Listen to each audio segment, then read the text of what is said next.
Hello, investors and founders. Welcome back to Next Round Ready. I'm your host, Chris. Today we have special guest Taylor Moore. Now, Taylor and I had a conversation, I want to say 4 or 5 months ago. We did have a conversation. This is kind of like a redo. We're running it back. I want to give Taylor a chance to get in front of all the quality investors we have tuning in and supporting the show. Really appreciate you guys. Taylor, welcome to the show. Thank you so much. Thank you for having me. I'm excited for this. So let's start off with your idea, right? What's the problem that you're focused on solving? Okay, so right off the bat, it's a cooling bra. Our focus is women 30 to 55 going through hormonal changes, thermal shifts, temperature dysregulation. And it came to me because I was sitting next to my stepmom at Christmas who's just visibly perimenopausal, sweating, and there's nothing to help in the moment without having to get up out of your seat, having to pretty much tell the room that you're going through this transition, and there's always kind of social things that go on after that. So whether you're at work or at home, there's always kind of a downstream effect to just having to tell that. So in the moment, I asked, like, kind of selfishly in hindsight, but I was like, this can't be my future with no tools to actually help you in the moment. And why can I buy a heated vest but not a cooling bra? So that's how the idea started. And I was looking all over the place where is something that is discreet, effective, something that I know I can have whenever I need it, but nothing that signals elsewhere that I'm in need of help, because I just need support. I don't need external help. I just want to know that I can take care of something myself. And I think it really started to ramp up once I saw a lot of physicians come out and start talking about the change in, or not really even the change, just talking about estrogen and hormone replacement therapy, and feeling like there was a real big gap in just lifestyle support. And aside from pharmaceuticals, like, what can you do in your day-to-day just to make yourself comfortable? So that's pretty much the story.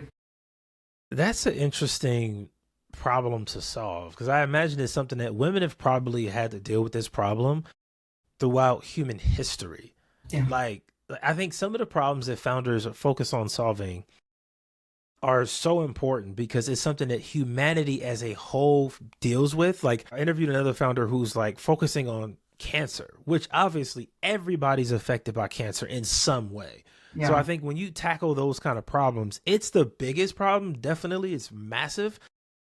But I also think it's the best, because when you solve this kind of problem, you're helping a ton of people with that.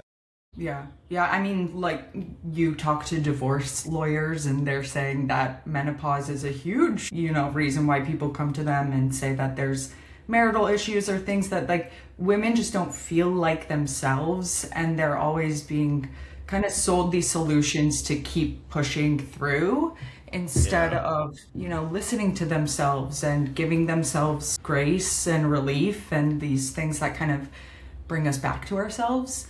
My background is in operations, having to do with kind of systems biology and wearables, different wearables, and integrating that data. And I really saw this huge kind of wave of clinical tools becoming over the counter without really any change in the education behind what the end user was getting from it. So I saw this pendulum swinging from where healthcare was kind of this thing where we went into our doctors once a year and got this snapshot data. Now we have the complete opposite problem of we're over monitoring ourselves, but we've put the responsibility on the end user to interpret all of this data. And so it's putting more load on, you're having more cognitive load, having to figure out what this alert means when you're dealing with something in front of you. So the idea is that bra would be driven off of user input, just baseline. When you need it, you can turn it on. And then it starts to build pattern recognition from there based off of your biometrics and that user input. And we start to build a foundational model of women's comfort across life transitions. So it starts to become this bigger thing that we've never had before. And I think last year when I was pitching this product, I would get a lot, and I'm sorry to even have to say this, but a lot of people would say, well, are women even willing to give up their favorite bra? Women don't have a favorite bra. They have something that works for them and it hasn't evolved. And so the idea is that the technology would be modular and you can transition and evolve styles and things. But yeah, basically, I did a lot of pitching and realized that whether people either thought hot flashes were the punchline of like the menopause joke, Right. or whether it was so fragmented that you could just tell a woman to use a fan and that was fine, like it was a one-off kind of problem. I felt like I was having a hard time articulating kind of just how big this problem is, because Yeah. it's 80% of women who have disruptive hot flashes. And it's not just the older women, because I, as a man, Totally. I know several women in my personal life. I'm not gonna say any names, obviously, but who have like experienced menopause in like early mid 30s. And most people think it's a thing that waits until you're 50 plus or something like that. Life can happen to you at any moment, and you have no control over it. I have no So control. I Yeah. think it's good to have products like this that can really address those problems. Recently, I started wearing the Whoop. I have the Whoop band. Mhm. I absolutely love it. It's like you gamify your health in a way. Like it Interesting. measures your sleep and all of that, and when you work out and everything. It's a really good way to get more in-depth analysis. And then it's also good to have, like on the app, you have the ability to ask more questions Yeah. about, well, how can I get better sleep? Or I have this pain, or how can I deal with that? Do I need to see a doctor yet? I love that balance. So is that something that you look to have with your company with this product? I I am. I think just with what I saw, with how people are using the data that they're getting from these really expensive tools that they're buying, I think I ask myself a lot of the time, are people really getting what they think they're getting from it?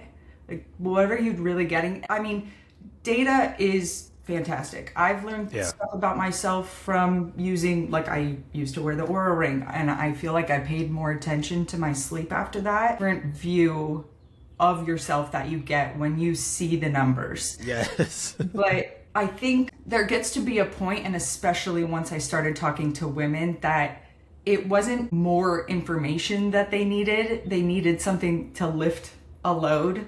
They needed relief. They needed something to give back to them. And I started to ask myself, we're collecting all of this information and it never gives back to us, other than just like insights that I could probably, if I were really honest with myself, I could say, yeah, I'm not sleeping well. I should probably go to bed earlier. So I think in some sense, yes, I think biometric and continuous monitoring is pretty much where we're at in technology in this way. Like, part of the reason why I'm building that into bra is because women don't want to have to manually do it by themselves all the time either. So we don't want the super analog and we don't want the super techie. Where's that fine line where it's so personal that it knows that it's learned from you, and it can kind of banter with you a little bit, in the sense that it's doing something with, like, it's a transaction between you and the device and you and your data. So yeah, I think foundationally I'm building bra with that transaction in mind, and always operating from the user's input first. Like, it's user driven. You're not telling me when I'm getting hot, I'm telling you when I need you, kind of thing. I like that. And I think the hardware space can be a bit of a challenge sometimes, because it's so much that goes into it. It's, you got to make the product, you got to make sure it works, that it's good, it's not harming people, supply, all of that stuff. So I want to talk about more about you as a founder and how you can handle those kind of things. So how are you prepared to deal with this in the hardware space? Because we know that's not always the easiest. Yeah, yeah. Oh my gosh, and I'm in Seattle, so you're talking about a software bubble. Yeah, You talk yes. to a software and investor and they'll go cross-eyed talking about hardware. And to be honest, I think last year was a huge learning curve for me in that aspect. I I took a lot of time researching what the space is actually about, what technology is out there, what's possible, and then what the contradiction is in terms of people's thinking and what they think is possible. So honestly, hardware is just timelines and tracking and it's the normal manufacturing problems. I think where I have had to do the most learning is in talking to investors about this isn't necessarily a double risk. Like, we're not betting that this software will work because we're building this based off of what women need already. So my job last year and continuously forever, my goal is to build kind of a continuous feedback loop of customer feedback and that builds into the product. But the idea for me, at least, was not just to go ahead and build something. Like, I'm talking to women and really digging into not only what they've already done, because imagination is only limited to what's already available. And that's really hard, especially asking a woman, well, what would you want? I can't ask them that. So I guess based on that, what I did was I invited women over to my home and I had a series of dinner parties and paid attention to the patterns that came up about load and pressure in their lives. And it sounds fragmented, but kind of when you zoom out, everybody has the same type Same of issue. pattern and pressures, just with different ways, with different circumstances. And that's how I'm building. The product needs to be personal first. So it's starting with a really personal, intimate garment that women are wearing every day, and it's built on that user input. Love that setup because I'm thinking about from the data perspective what you can do after you have so much data, after you have so much information, and how it can evolve. Because with the Whoop thing now, is I've had it for less than a week, but after the first couple of days, it starts telling you like, okay, you need more sleep. It gets on you a little bit, and I think that could be, especially if you give the women the power to kind of like choose how much interaction they want. Mhm. I think that's the game changer is if I can, as a user, choose how much I want because I like that Whoop tells me when I need to get some sleep, but I don't want it to be telling me or like shutting my phone down or nothing crazy like that. I just want to know what the data says if I want to know it. I want that, the freedom. Yeah, If I feel like being extra and showing it to people, yeah, I want to do that, yeah, but all it, context. It's it's all, all content, and then I think again because the problem you're solving is so big, it could be huge for you. So let's talk a little bit about your team. What is your team looking like so far? Is it just you doing customer research right now? yeah, it's me. I'm prototyping with the things that I can get a hold of right now. It's me. I have been a part of startups pretty much my whole career, and I've seen a lot of different relationships pan out over that time. And so I'm not rushing to bring anybody on yet. I think this past year has been really firming up and polishing kind of the philosophy and the framework of what I'm really going for. And now I'm starting to think of, okay, who do I need for my team? What would really round out my skills in the team? I want to be really particular about who comes on because I think it says something that women don't have. It says something huge that women don't have tools like this. I couldn't believe that this thing didn't exist when I first came up with it. I thought it was Yeah. so I thought it was crazy. Because we've all heard women complaining about hot flashes. So it seemed intuitive that that would be a thing, but I think really digging into the reason why it's not and then building almost for the opposite reason is kind of what I'm after, and really looking for partners who understand that this is a tool that needs to not just stop at the first sign of blocking. Like I had a hard time pitching last year, but I learned so much, and I think the right person will see the potential and what is here, but I'm not pushing for anybody in particular yet. Yeah. Okay. So in terms of fundraising, were you more interested in working with angel investors or traditional VCs? Because I know it's a different world with each one. Yeah. And oh my gosh, did I learn about VCs last year? Yeah, I'm particularly interested in angel investors at this point. I think just because of the landscape and the mission of the company, I think it's in a good position for an angel investor.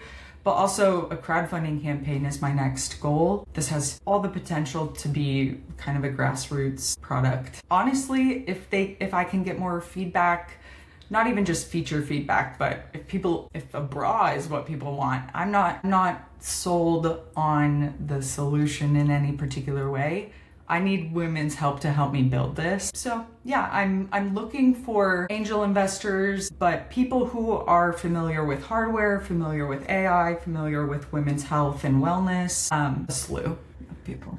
I love it. I love it. Thank you. Taylor, I told you before, I think you're going to win because this is I appreciate an that. idea that's solving again, a problem that I think has existed all throughout humanity, but not really been addressed just yet. So I'm excited for you. Any investors out there listening, angels tuned in as well, make sure you reach out to me directly so I can do an introduction to Taylor. Thank you. Thank you. Just because it's complicated doesn't mean it shouldn't be built for. We can do it. Yeah. Thank you so much.